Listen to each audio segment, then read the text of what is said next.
آج ہم بات کریں گے ناصر کاظمی کے ایک لازوال شاہکار کی، ایک ایسی غزل جو پاکستان میں 9ویں جماعت کے اردو نصاب کا ایک بہت اہم حصہ ہے۔ لیکن یہ صرف ایک نظم نہیں ہے، بالکل نہیں، یہ تو سمجھیں کہ انسانی جذبات کی گہرائیوں میں ایک سفر ہے۔ تو یہ ہے وہ غزل، اس کا اصل متن۔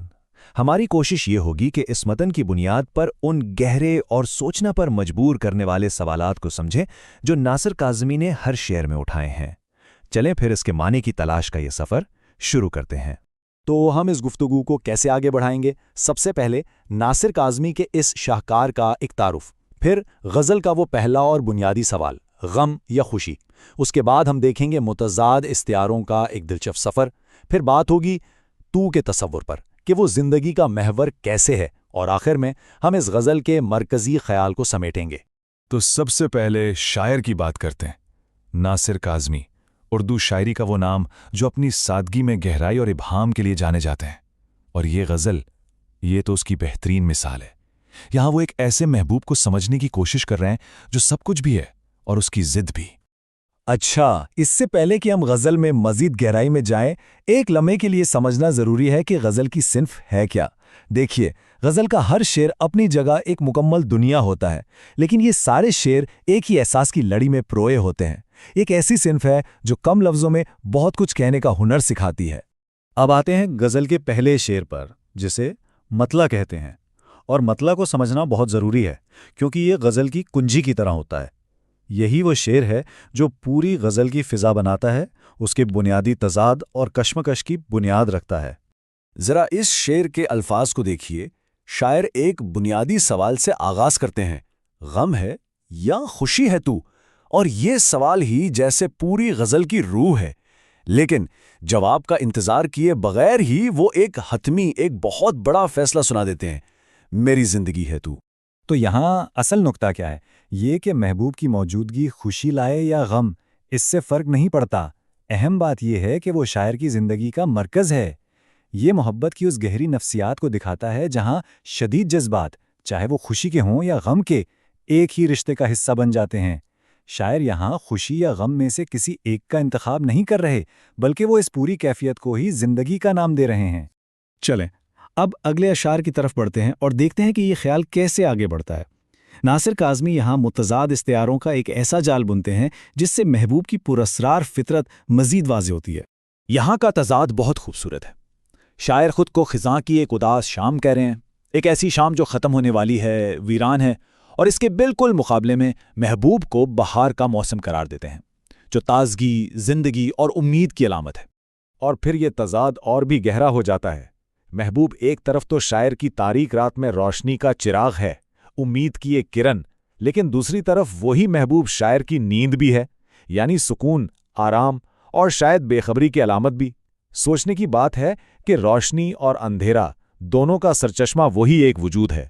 تو یہاں غزل کا مرکزی تضاد بہت واضح ہو جاتا ہے۔ ایک طرف شاعر کی اپنی حالت ہے، خزاں، رات، آفتوں کا دور، اور دوسری طرف محبوب کی فطرت جو بہار بھی ہے، چراغ بھی اور چین کی گھڑی بھی۔ دیکھیے، غزل کی شاعری میں تضاد صرف ایک ادبی ٹیکنیک نہیں ہے، بلکہ یہ انسانی تجربے کی حقیقت کو بیان کرنے کا ایک طریقہ ہے۔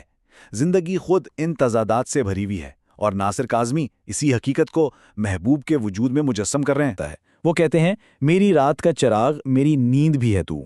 یہاں آ کر تو کی دوہری فطرت، اس کی ڈویلٹی بالکل کھل کر سامنے آ جاتی ہے۔ ایک طرف تو یہ رات کا چراغ ہے، یعنی امید، رہنمائی، شعور کی روشنی، اور دوسری طرف یہی تو نیند بھی ہے، یعنی سکون، خود کو حوالے کر دینا، لاشعور کی گہرائیاں۔ تو اندھیرے میں راستہ بھی دکھا رہا ہے اور اسی اندھیرے میں پناہ بھی دے رہا ہے نا کمال کا تضاد؟ یہ تضاد صرف تو کے اندر نہیں ہے بلکہ شاعر اور تو کے درمیان بھی ہے۔ اگلا شعر اس رشتے کو بالکل واضح کر دیتا ہے، میں خزاں کی شام ہوں، رت بہار کی ہے تو۔ یہاں شاعر خود کو تو کے بالکل مقابل، بالکل اپوزٹ کھڑا کر رہا ہے۔ اس شعر میں ایک بہت گہری جذباتی کشمکش ہے۔ شاعر خود کو خزاں کی شام کہہ رہا ہے، ایک ایسا وقت جو اختتام، اداسی اور زوال کی علامت ہے، لیکن اس کے بالکل برعکس تو بہار کا موسم ہے، نئی شروعات، تازگی اور زندگی کا نام۔ یہ اتنا طاقتور کنٹراسٹ شاعر کی اپنی اندرونی کیفیت کو ظاہر کرتا ہے۔ اور اب ہم پہنچتے ہیں غزل کے آخری شعر پر، جہاں کہانی میں ایک ڈرامائی موڑ آتا ہے۔ ناصر اس دیار میں کتنا اجنبی ہے تو۔ غزل کی روایت میں اس آخری شعر کو مقطع کہتے ہیں۔ یہ وہ جگہ ہوتی ہے جہاں شاعر اپنا تخلص یعنی اپنا قلمی نام استعمال کرتا ہے، جیسے یہاں ناصر۔ یہ شعر کو ایک ذاتی ٹچ دیتا ہے، گویا شاعر آخر میں اپنی مہر لگا رہا ہے۔ اور یہاں سب کچھ بدل جاتا ہے۔ جس تو سے پوری غزل میں بات ہو رہی تھی وہ اچانک جیسے پس منظر میں چلا جاتا ہے۔ اب شاعر خود سے مخاطب ہے یا شاید دنیا سے اپنے بارے میں کچھ کہہ رہا ہے۔ ناصر اس دیار میں کتنا اجنبی ہے تو۔ یہ جو اجنبیت کا احساس ہے یہ پوری غزل کو ایک بالکل نئی روشنی میں دکھا دیتا ہے۔